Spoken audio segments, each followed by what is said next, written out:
Hello everyone, and welcome back to the Dork Side. I am the Dork on the Road, and this is 6 things you need to know before you buy a Suzuki DRZ400.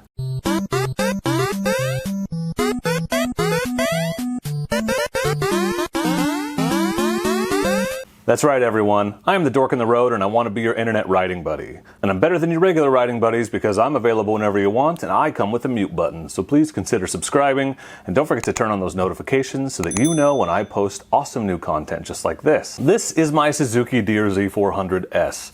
It is right now my primary dual sport and I'm really enjoying my time spent on it. There are a ton of DRZ videos out there that'll walk you through the specs and the stats. That's all information that you can get from the manufacturer's website and countless other places. That's not really what this video is about. This video is to let you in on some of the sort of more intangible elements, what it's like to actually own one of these motorcycles and the things that maybe you don't hear about or read about or see ahead of time. So this is really about the experience of being an owner. So if you're looking for horsepower and fuel capacity and all that stuff, well, there's lots of places to get that. Check out Suzuki's website, good place for that. The other thing to throw out there before I begin is that there's a few sort of tongue-in-cheek friendly jabs at the DRZ community in here. Just know ahead of time that they're lovingly intended. If you've ever given me DRZ advice, I appreciate it. Thank you very much. This is not me mocking you, rather kind of commenting on the state of the community as a whole, so it's a little gentle ribbing at best. Number one thing you need to know before you buy a Suzuki DRZ400 is that the second you announce that you're either buying one or that you have bought one, the first comment that you'll hear from basically anyone is one of two things. Almost 100% guaranteed. Basically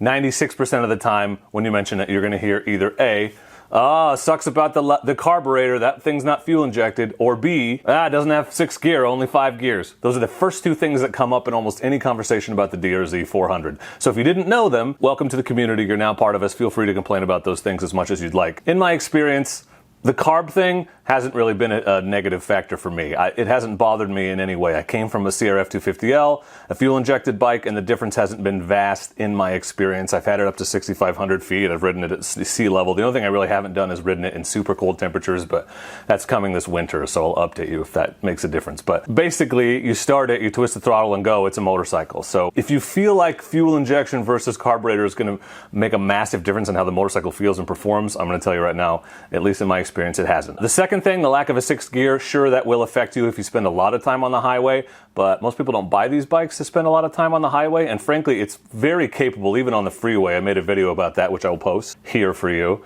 It is a little vibrating, but every dual sport is on the highway. That's just the nature of the beast. Neither one of those should be something that would prevent you from buying a DRZ400 in my experience, but those are the first two things you will hear most prevalently when you mention you're interested in one of these or that you've bought one. Number two thing to know before you buy a DRZ400 is that the DRZ community is super active. It's thriving. It's very engaged. This motorcycle has been around for 20 years, basically unchanged, and so a lot of people have experience with them. Lots of people have an opinion, advice on the DRZ400. The thing to know about that community, though, is that it's a little bit different than some of the other dual sport bike communities.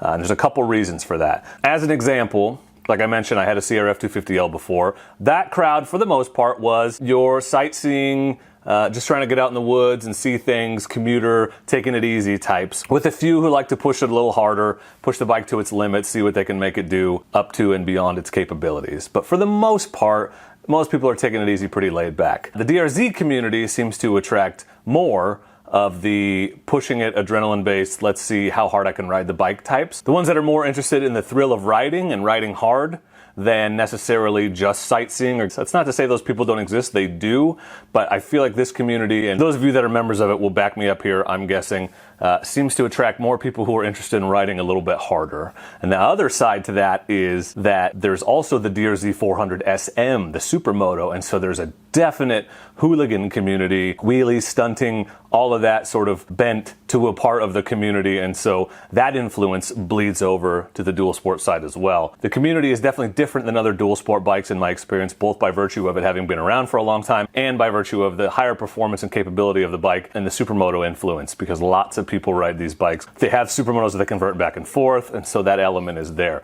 This is not me saying that's a bad thing, just surprised me because it was different than some of the other dual sport communities I've been a part of. Honestly, the bike is great for everything. It's easy enough to handle handle that if you're a tourist explorer type, you're never going to be overwhelmed or out of your depth, but if you decide you want to push it a little harder, then it's got the performance and capability for that. So it's a great sweet spot right in the middle. Number 3 thing to know before you buy a DRZ400, this is one that maybe you can find on the stat sheet, but I was surprised by a few of these things. It's an old school design, basically unchanged since the year 2000. So a 2001 DRZ is almost exactly the same as a 2020 DRZ, and it's not the old schoolness of the design that surprised me, it's the quirks that come with that. So for instance, the oil is stored in the frame. That's not something I've ever seen before. The bike has 2 drain plugs. That's unusual to me. There's no sight glass, you gotta use a dipstick. The grips, the stock grips are like bonded to the throttle tube, so if you're trying to replace the grips, if you're smart, you replace your throttle tube and not use a grinding wheel to get the old grip off like I had to do. There's still rubber dust all over my garage. Just some interesting quirks to the design that you don't see on newer bikes that it's worth being aware of. Those are the kinds of things that surprised me once I got into it. Not deal breakers, not impossible to deal with, just like I said, surprising. So something to know before you buy one. Number 4 thing to know before you buy a DRZ400, and here's where that disclaimer about lightly mocking the community comes in, but everyone will be constantly asking you when and how much you're going to mod it. And in particular, the 2 mods that people will talk about all the time are the 3x3 mod and rejetting the carburetor. I have heard those things. People have suggested and asked me about them literally hundreds of times since I got this bike. Again, I appreciate the sincere advice and recommendations, and there must be something to it, right? If so many people are recommending those 2 mods in particular, but just know that if you buy one of these bikes, people will constantly be asking you when you're gonna do those 2 mods in particular, and to a lesser degree, what mods you're gonna do and how much you're gonna do that. That's true of any bike, but I've never seen it be so specifically persistent. The DRZ community is as enthusiastic about recommending rejetting and the 3x3 mod as a vegan would be who had just discovered a new tofu dish. It's funny because the individual recommendations, super appreciated. You guys just don't know that everyone's recommending the same things, which is why I think they must be good. Number 5 thing to know before you buy a DRZ400 is the low-end torque is outstanding. This motorcycle has a ton of low-end torque. It'll tractor up basically anything so well that it can make up for your mistakes. I've done a bad job of setting up for steep hill climbs and slow speed sort of technical sections I don't know how many times, and the tractor factor of this thing just gets me out of it. The low-end torque is fantastic, and it's pretty smooth. With the 250L, I really had to get used to kind of using the clutch and feathering in and out instead of throttling on and off, and with this bike I really don't need to do that. The throttle comes on and off very smoothly. It's not jerky, easy to manage. I haven't ridden enough bikes to know how common that is, but for me that was a big wow factor. So low-end torque, easy to manage.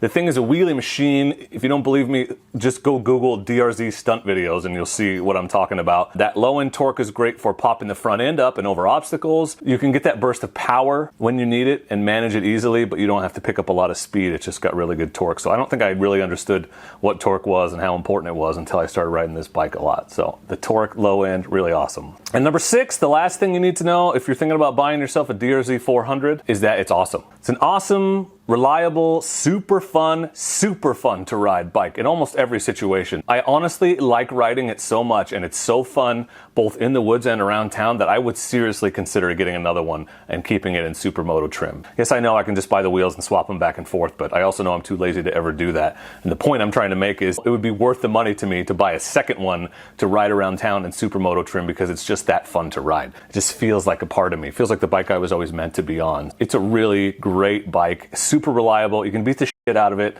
If you're not a good mechanic or you're a reluctant mechanic or a lazy mechanic, it's tolerant of those types of things. They'll never let you down. I have great faith in this machine because the design is proven, right? The community is thriving, so if you have a problem, there's probably 500 people out there who have had the same problem in the past who can answer your question. Parts, mods, aftermarket support is fantastic. It's just a great all-around bike, and because the design hasn't changed, you can pick up an older one cheap and get basically the same motorcycle that I bought with this 2020. It's really hard to find a bike like this that really hits the sweet spot that's very all-around capable. There's very little you can't do. People turn them into long-haul touring bikes, set them up like adventure bikes, street hooliganing like I mentioned, full-on dirt bike setups people do. It's a great dual sport. It's a fantastic ride to the woods, ride in the woods, and ride home motorcycle. All around, really good, great bike, fun to ride, cheap and easy to maintain. If you're thinking about getting one, go ride one, but once you just be prepared that you're going to fall in love and you'll probably want to take it home because they're that awesome. There's a reason why it's